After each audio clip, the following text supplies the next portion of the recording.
escribo yo. Ese Congreso no es tuyo, hombre, también es de tu patrón. Ese Congreso no es tuyo, hombre, también es de tu patrón.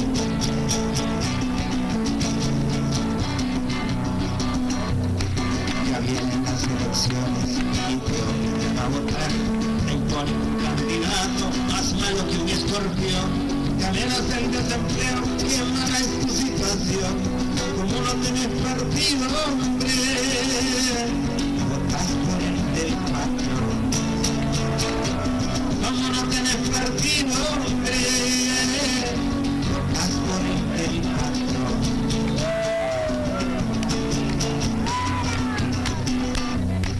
Apurate, compañero, apurate, pareció. No te quedes a la saga y vamos juntos los dos. Tenemos un elemento para la liberación.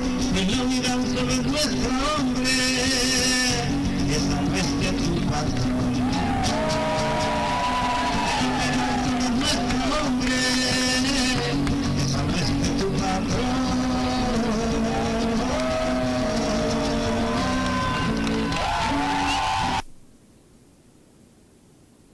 Gracias por una jornada de trabajo más que nos permiten los órganos represivos del Estado y otras que sin duda alguna no sabemos de dónde surgen, nos permiten trabajar el día de hoy.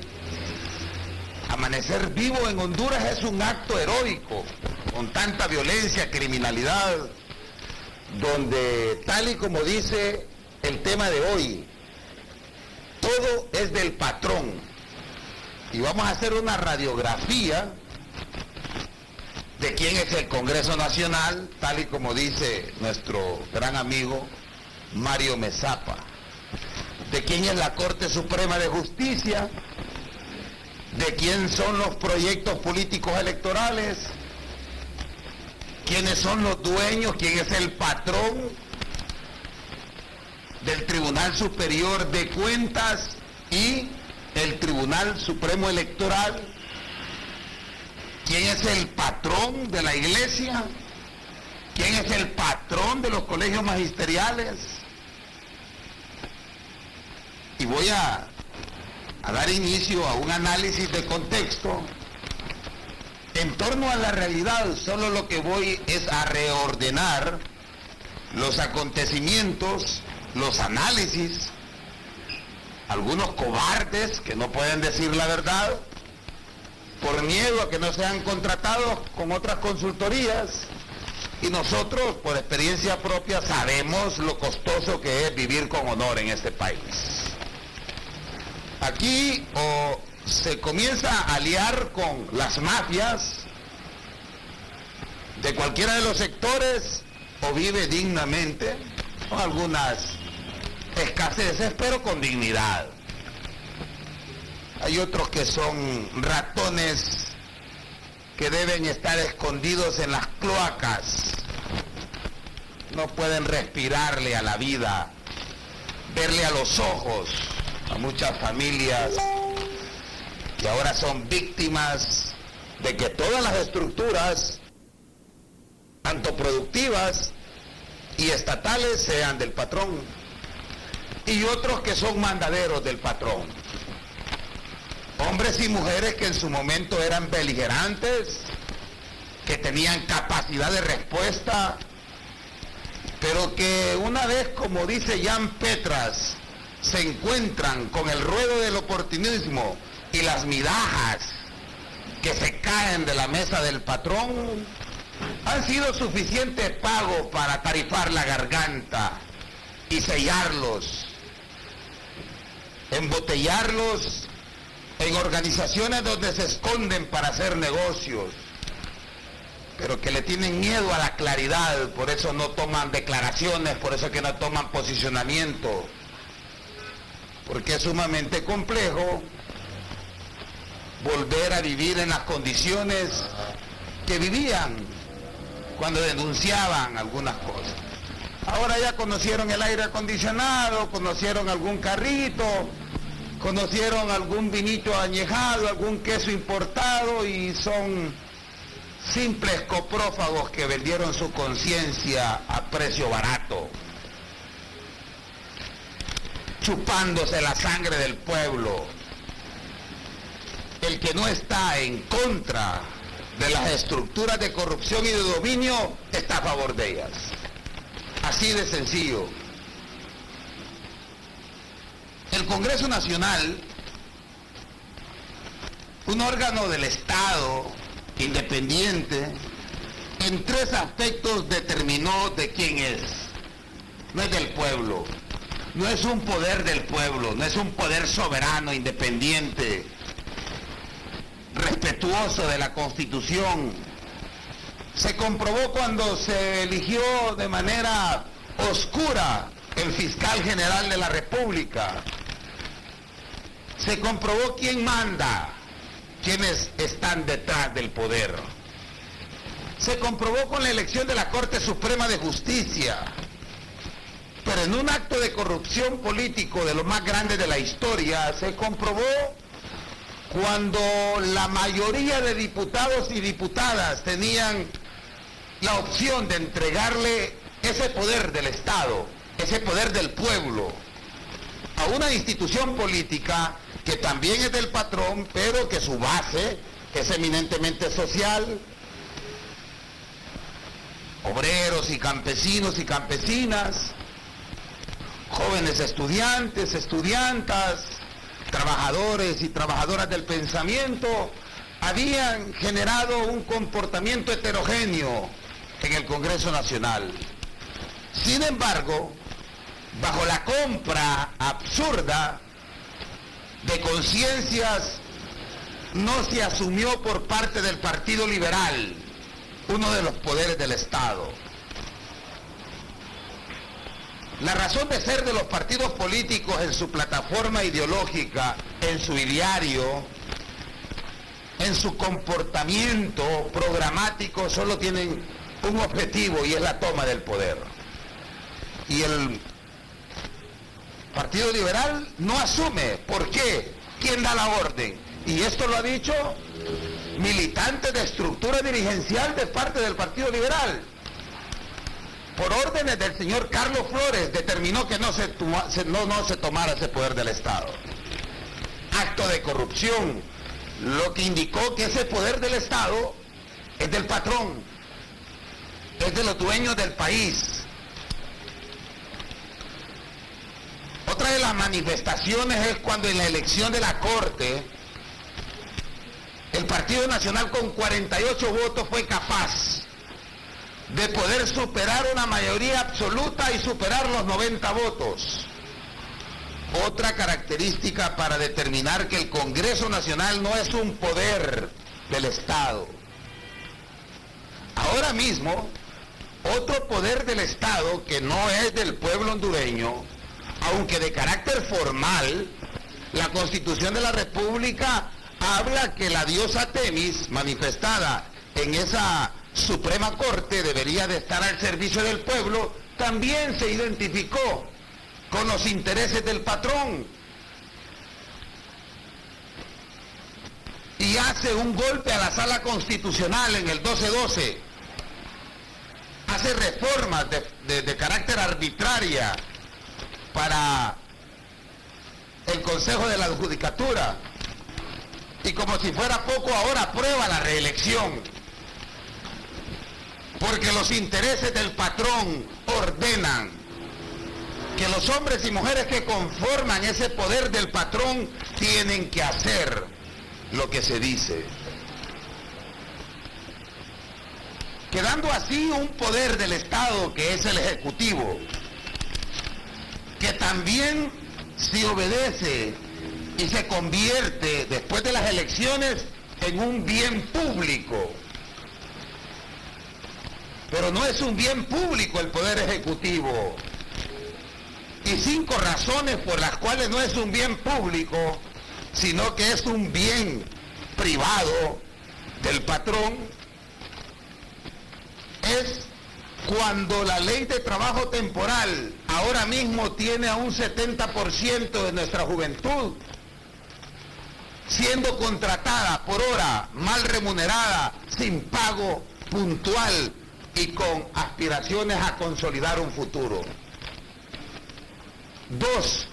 Esconderle documentos al pueblo hondureño con poca transparencia indica que el Poder Ejecutivo no ejerce las políticas para el soberano, para las grandes mayorías. Venta de la soberanía del país en ciudades de desarrollo especial. Otro de los posicionamientos que demarcan que el Poder Ejecutivo no es un gobierno para las grandes mayorías, sino un obediente servidor de las políticas exteriores e internas de este país. 4. Se entrega en los últimos 6 años la soberanía del país jurídica cuando se permite la extradición de hondureños y hondureñas, develando así la poca capacidad que tenemos los hondureños y hondureñas en la institucionalidad de generar ejercicios jurídicos de judicialización transparentes. 5. El Poder Ejecutivo se va en contra del pueblo hondureño y sus grandes necesidades cuando genera un paquetazo descomunal a la economía familiar, llevando al 15% el impuesto sobre venta y confabulándose con todas las estructuras del patrón, y hace que las 3/3 partes del presupuesto general que incluye el Estado sean generadas con impuestos indirectos. Y así pudiera seguir mencionando cualquier cantidad de elementos que determinan que en Honduras el Estado es una organización política al servicio del patrón. Esos 3 poderes tenían una oposición política parlamentaria, política social, que desde las 2 vías, a través de las movilizaciones y a través del pronunciamiento en el Congreso Nacional, representaban los intereses de las grandes mayorías. Pero diferentes sectores se empezaron a acomodar a las líneas de conveniencia, y estoy hablando de aquellos actores infames liberadamente vinculados a actos de corrupción, que entregaron movimientos históricos, que socialmente habían construido conquistas con sangre, con sudor, y que desde 1954 se había conquistado que el empleado y la empleada tuviera garantías constitucionales a través de un contrato social y colectivo que le permitiera garantizar sus derechos laborales, con derecho a prestaciones, una disminución barbárica para las transnacionales que lo explotaban por más de 16 horas y se llegara a un trabajo digno con 8 horas y supervisado por los mismos trabajadores, por el Ministerio de Trabajo y por la Organización Internacional de Trabajadores. Pero cuando el hemiciclo legislativo, hijo del patrón, hace un decreto de ley en el marco de la Ley de Trabajo Temporal, la Ley Fundamental de Educación, comienza a derogar aquellas conquistas históricas de la clase trabajadora y convierte a los sectores organizados en un ente incapaz de protestar bajo esa ley, esas leyes que iban derogando los derechos históricos. Y empieza a desconfigurarse y desaparece el concepto de dirigencia y se empieza a entronizar el concepto de dueños, por poner un ejemplo, en los colegios magisteriales, donde un hombre que está acusado por actos de corrupción como Pedro Arnaldo Pinto sigue dirigiendo esa organización, consultando para universidades y contratando consultores externos y desactivando así aquella beligerante organización que naciera en 1963 y que tuviera interrupciones, que tuviera incluso intervenciones por parte del Estado. Pero todas esas conquistas fueron enlodadas por el oportunismo y la delincuencia, al igual que el PRIGMA, el COPEN y todos esos colegios magisteriales que no han tenido respuesta frente a esta acelerada liquidación para la clase trabajadora del país. Y es inadmisible cómo le decomisan una instalación física hace poco al PRIGMA, y los afiliados son los que son dueños de esos pedazos de pared, no son 5 o 7 delincuentes. Son las cotizaciones de 63.000 docentes las que han construido. Son hombres y mujeres que han muerto a través de las conquistas y las luchas, las que construyeron históricamente esos colegios magisteriales que ahora son dirigidos por mafias. Por ello murieron hombres en la lucha como Leovigildo Pineda Cardona, como Ramón Álvarez, Ilse Ibáñez Velázquez, Félix Murillo, Roger Abraham Vallejo, José Cardona, un profesor, y nadie se recuerda de esas heroínas y héroes. ¿Qué ha pasado realmente con las centrales obreras, con los sindicatos? En medio de un golpe de Estado no se pudieron parar los medios de producción de un sindicato que fue de lo más beligerante, como el Estivis.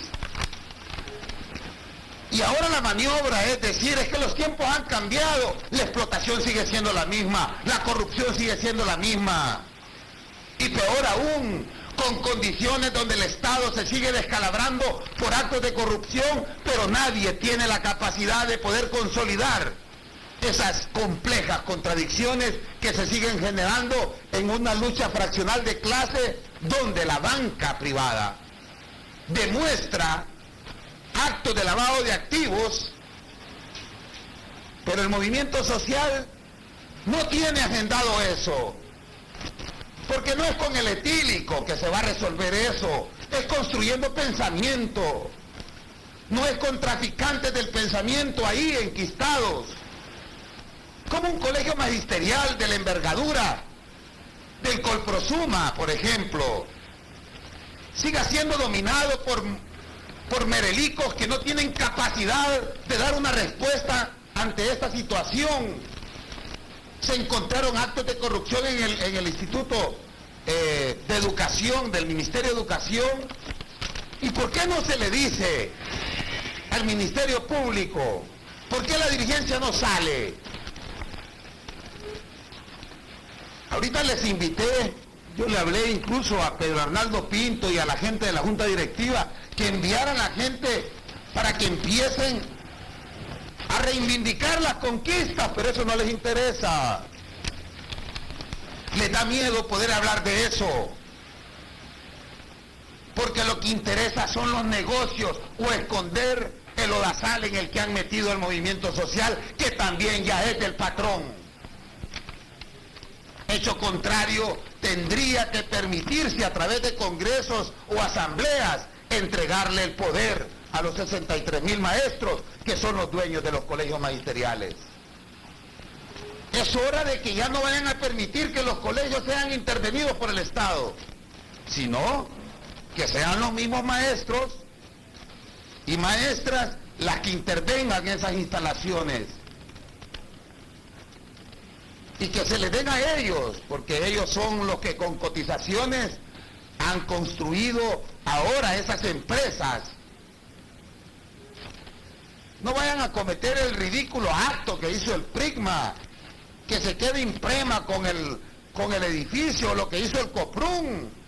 ¿Dónde está el diputado Casaña? ¿Están enfermos o es que no pueden? Aquí están los espacios abiertos. Se les ha llamado, yo le llamé a Casaña y le digo, ¿por qué no hacemos un foro, profesor? Estoy enfermo. ¿Cómo es que están enfermos? ¿Por qué no le entregan desde ya en asambleas democráticas y que sean esos docentes que son beligerantes pero ya no pueden ser convocados ni tienen catadura moral las dirigencias para convocarlos? Aquí viene otra nueva persecución para el magisterio. Pero lejos de defender esa persecución, se elaboran procesos para seguir a aquellos que no han pagado los préstamos. Deberían los profesores no pagarles. Además, si hacen investigaciones, las organizaciones solo averigüen cuánto ha pagado en abogados los colegios magisteriales. Y como son tan irresponsables, dicen demanden. Y son ese juego de confabulaciones, y también es asqueroso quien pueda defender eso, porque eso es una verdad irreversible. Y conste que las centrales obreras, que duele, porque es el momento en el que se debería de estar capitalizando esto, una policía seriamente cuestionada, donde los mismos comisionados están diciendo, mañana tenemos a Ramón Savillón acá en Foro Estelar, denunciando ministros que ahora son diputados, denunciando ministros que ahora son cancilleres. ¿No sería el momento para que ese sector que representa al pueblo tendría que estar pidiendo intervenir ellos y pedir el esclarecimiento de la muerte de José Manuel Flores Arguijo, de Ilse Ivania Velázquez, asesinada el 18 de marzo? A las 2:20 de la tarde murió en el quirófano 7, donde el doctor Chirinos entregó un informe diciendo fue producto de la bomba lacrimógena que le fracturó el cráneo. ¿Dónde está la dirigencia magisterial? ¿O es que acaso son ratas de un piñal de corrupción? Pregunto, ¿por qué no se presentan mañana y le dicen, nosotros también tenemos personas que nos han matado y no nos han dado esclarecimiento? Pero no hay voluntad. Las centrales obreras tienen sus víctimas. Los sindicatos también. El profesor Motiño, dirigente del sindicato de la Universidad Nacional Autónoma de Honduras, está en impunidad. ¿Por qué no averiguar? ¿Por qué no elaborar procesos contundentes? Si ahora mismo el Estado de Honduras ya evidenció que no tiene argumentos para decir que es un gobierno para la gran mayoría, sino que está al servicio del patrón. Está al servicio del reducido grupo de hombres y mujeres que tienen la banca, que tienen el lavado de activos cuando agarraron cheques y por esos bancos trasladaron cheques con sangre del Seguro Social, con muertes del Seguro Social. Tiene que decirlo. Los mismos victimarios o víctimas, ellos mismos tienen que estar diciendo las cosas. Y los supuestos implicados en actos de criminalidad sí tienen contundencia para poder denunciar. Escuchemos a Ramón Savillón hablando en torno a esta realidad, donde declara que el 90% de la Policía Nacional no está a favor de las políticas de seguridad del presidente de la República, Juan Orlando Hernández. Pero la pregunta es ¿por qué el 90% o el 95%? Y sobre las políticas de seguridad, uno de los asesores de la policía y del ejército militar, el superpolicía Palomino de Colombia, juzgado por violación a derechos humanos. ¿Pero quién denuncia eso?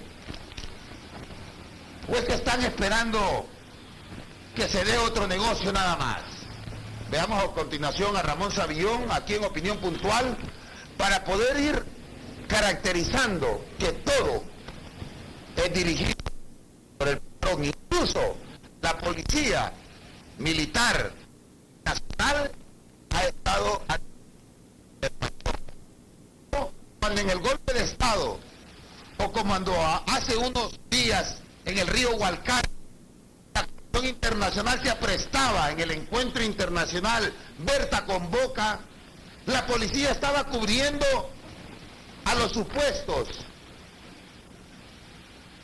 cuidadores de la empresa de desarrollo Odesa, de la cual aparentemente son los dueños de un banco, los dueños de esa empresa. Entonces, si la Policía Nacional y la Policía Militar han sido la misma cosa, ¿dónde están los desaparecidos? Y hemos invitado para mañana a Ramón Savillón con el objetivo de que se vaya al fondo esto. Hablamos con Pompeyo del Valle para que también nos acompañe al foro. Y tenemos que decirle al pueblo hondureño en manos de quién está este país y de quién es este país. Que hasta el momento, sobre lo expuesto y sobre lo que usted puede seguir analizando, es del patrón.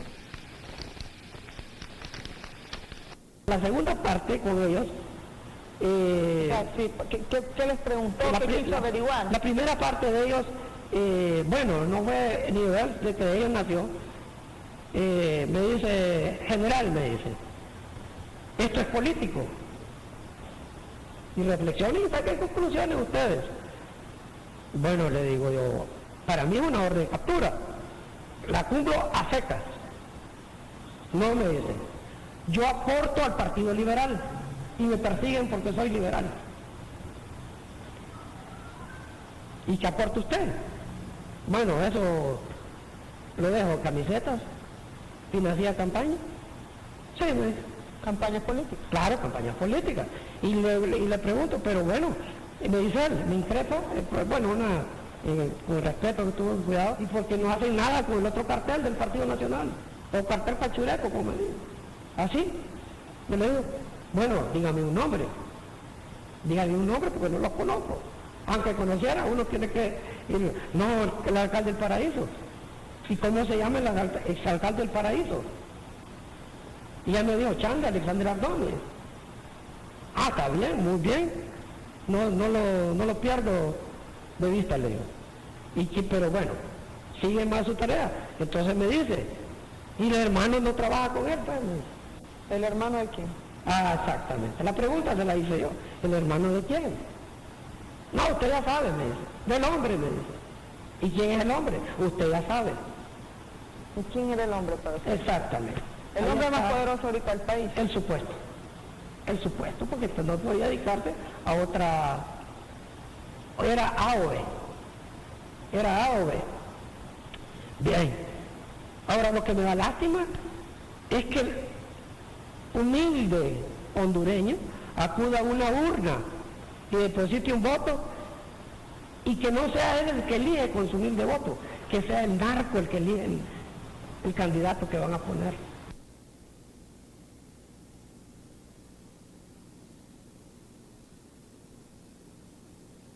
Nos alegra tener la razón. Hace 2 años, le dijimos a usted, hace 3 años, en este mismo programa,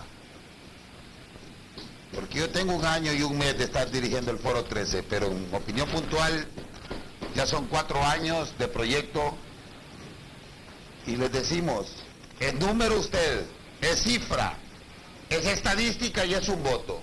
Y lo que usted acaba de escuchar, cómo se mencionan los 2 partidos, los carteles de los 2 partidos, y que pone a merced de las circunstancias al hombre y la mujer, que ahora mismo se pregunta en el roble o en el cemento que enterró a su hijo o hija. Por eso es que le hicimos una exhortación a la rectora, cuando le dijimos que no agarrara como bandera de lucha a su hijo, que se elaboraran procesos contundentes. Es el corrupto, un sistema dirigido por patrones, por dueños, que como en la carrera de caballos solo ponen el hueso para que en la careta que le ponen al pueblo solo pueda haber un objetivo: o se muere de hambre o vota para que le sigan dando el trabajo. Así tienen este país. Y cuando se toca el cuarto oscuro de esos expedientes, se hace un decreto de ley secreto para que no pueda tener acceso el pueblo. Un informe de hace más de 6 años de las centrales y los colegios magisteriales, ese capital social estaría respondiéndole a esas asquerosidades que hoy se están diciendo. Eso no lo toquen porque es del hombre.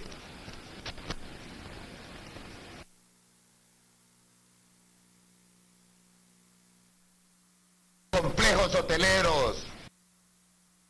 Hombres y mujeres que creemos que los niños y niñas que quedan huérfanas, que están ahí pensando qué hacer para comer, se les debe cambiar la vida.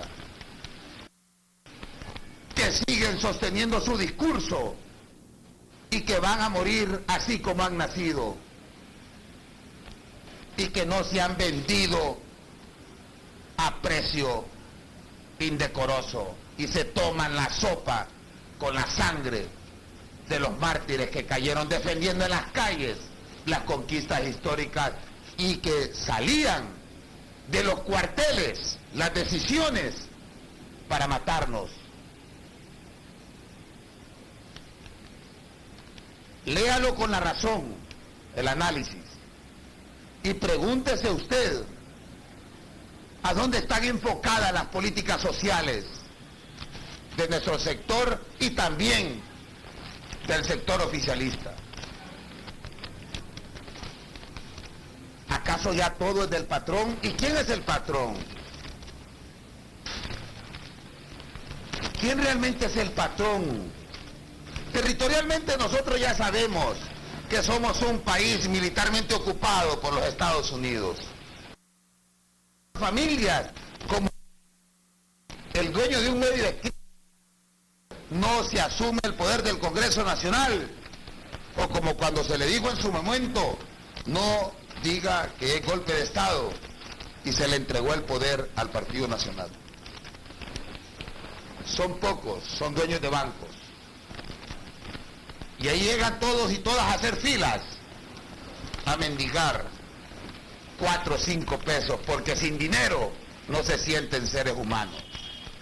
Mientras tanto, comienzan a pensar y a sentir y a actuar como actúa el poderoso. Ahí ya no importa el niño que tiene como sombrero un semáforo y como comida un dron de basura donde llegan a botar desperdicios, donde en medio de la carroña se comienza a disputar el mendrugo de pan y encontrar cuál es el pedazo bueno de la mortadela que ahí han de botar.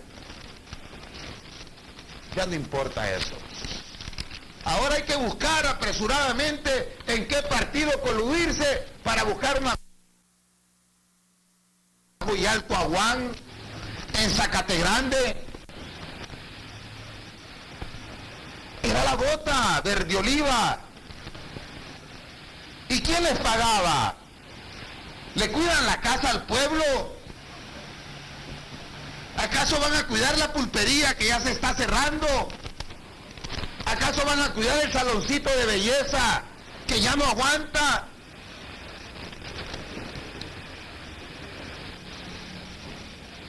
Es un imperativo categórico reconocer la confabulación de muchos y muchas que por negocios le dieron un giro a las luchas transformadoras de este país.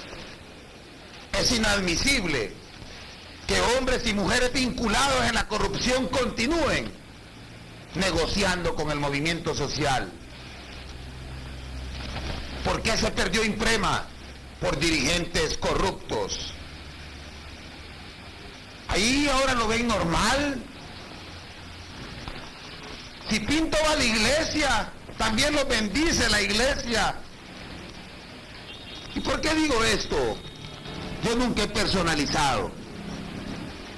No obstante, continúan haciendo negocios, entregando a las organizaciones y poniendo en riesgo 63,000 docentes que también constituyen un sector que construye pensamiento, que construye y organiza al colectivo social que es víctima de los flagelos de la injusticia económica y de la desigualdad social que genera los grupos de poder en este país y que son bendecidos por esa estructura religiosa que llega a oficiar casamientos a los hogares privados, que llega a hacer bautizo a las piscinas de las casitas del barrio alto. Allá donde vive Juanito, en la Soto, allá en la 3 de Mayo, o en los cantones de Marcala, o allá en los cantones del Bajo Aguán o de Tambla, La Virtud, ahí no, ahí llega el jesuita, ahí llega el franciscano, que incluso se suma a la lucha de los pueblos indígenas, a los pueblos originarios, a los pueblos negros. Pero acá tienen universidades, las estructuras religiosas, tienen colegios bilingües, trilingües, son dueños de hospitales, y les hablan y le abren una Biblia para abrir un programa de televisión. Y comienzan el programa de televisión invocando a Dios. Creo que los ha de vomitar Dios, porque a Dios no se le toca con las manos sucias. Y después de haber abierto la Biblia como acto demagógico y llevando a una alta jerarca de la iglesia, se van a tomar vino con los negociantes de este país, con los patrones de este país. Y el pueblo hundiéndose cada día más en la miseria. Por eso es que es inadmisible que hablen de barrios peligrosos. Lo que hay son barrios empobrecidos, son barrios que han llevado al borde de la miserabilidad. Ya no es atractivo en el país. Se están cayendo, el Abelardo Fortín se está cayendo. Hay institutos públicos aquí que todavía el Estado les paga porque no son dueños de los locales. Tenemos más batallones que hospitales. Desde ahí hay un problema de sistema. No es un problema de personas. Tenemos más iglesias abiertas que escuelas de arte, que escuelas de educación, que universidades. Son procesos de enajenación premeditados para constituir al ser humano y cosificarlo y que no tenga capacidad de protesta. Incluso ni cuando sus mismos dirigentes están siendo corruptos y lo están llevando a un barranco de fracaso. Son las 1:54 de la tarde, 1:52. Me quedan 8 minutos de programa. Hay un sector que incide también y que es del patrón. Y son organizaciones no gubernamentales de derechos humanos que no tienen coherencia, que representan sociedad civil, que luchan contra la corrupción, pero que son incapaces de señalar las causas estructurales del país, que son incapaces de decirle a la Comisión Nacional de Banca y Segura, que son los que moderan el ecualizador económico del patrón, que son los causantes de la injusticia económica de este país, y que por tanto todas las brechas de desigualdad, todas las brechas de injusticia económica generan un volumen de criminalidad que ya está arropando sectores que debe preocuparse. Por eso es que les es bien fácil hacer que la cloaca expida su hedor, incluso internacionalmente, porque ellos se encarcelan en esas casitas del barrio alto, donde hay que pasar 7 portones de seguridad para poder llegar. Con serpentinas electrificadas, el pueblo no está desprotegido. Nos movemos a merced de las circunstancias para hasta cuando ellos quieran que respiremos. Pero hasta cuando nos permitan respirar, les vamos a denunciar frontalmente cómo elaboran procesos que matan al ser humano, no solo con un disparo, sino que también con leyes que incluso la Iglesia no se pronuncia ante ellas. Es una corrupción estructural, manejada e inducida por las barras y las estrellas en Centroamérica. Si no, miremos cómo expresidentes de Nicaragua, de El Salvador, de Panamá, de Costa Rica, de Guatemala, están privados de libertad. Colapsó el modelo democrático electoral que saliera después de los acuerdos de paz. Se necesita reestructurar los estados de Centroamérica, pero con tribunales de honor, con los sectores golpeados, con los que no están con organizaciones no gubernamentales, sino con esos sectores que son los que llenan el fajón de miseria de este país. Allí, encontrando la causa de la causalidad, como decía Bretón, evitaríamos seguirnos enredando con las casualidades que nos sacan en los diarios escritos, en titulares. Siguen las masacres. Domingo y lunes, sábado, masacres por todos lados. ¿En quién puede confiar? Se ha fracasado en términos de gobierno. En términos de educación, el país solo tiene acceso para una mínima parte de la población.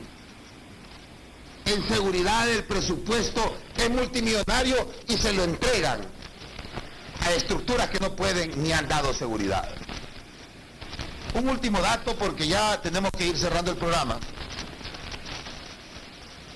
El patrón y el Estado le quitan a usted 26,7 centavos del empira, oiga bien, por galón, y la estación gasolinera que menos galones, en un estudio científico, que menos galones mensualmente vende, le vende 50 mil galones de combustible mensuales.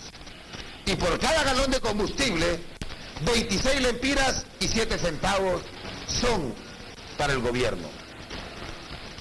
Esos impuestos deberían ser, si acaso estarían en una plataforma transparente, los que garantizaran un sistema de salud y un sistema de educación del primer mundo, y no tuviéramos tanta criminalidad y tanta enfermedad. Pero ¿dónde están esas acumulaciones de recursos tributarias que tienen?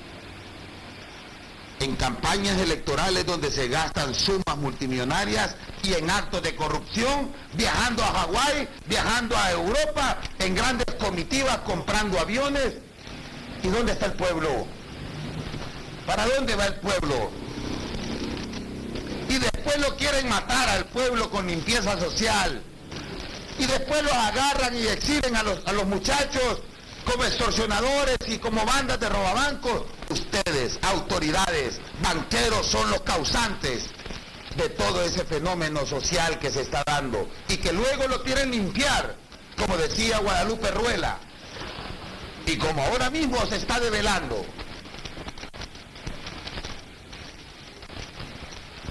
Soy Milton Benítez, le agradezco por haberme acompañado a esta hora de programa.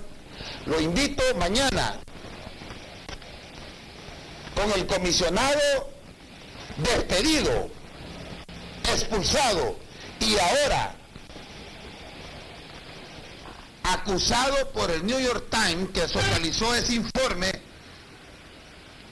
por actos de criminalidad del señor Ramón Savillón y 12 rectores de la Universidad Nacional Autónoma de Honduras, para poder abordar el tema no con el cliché que lo hacen los que no pueden, porque también se deben al patrón.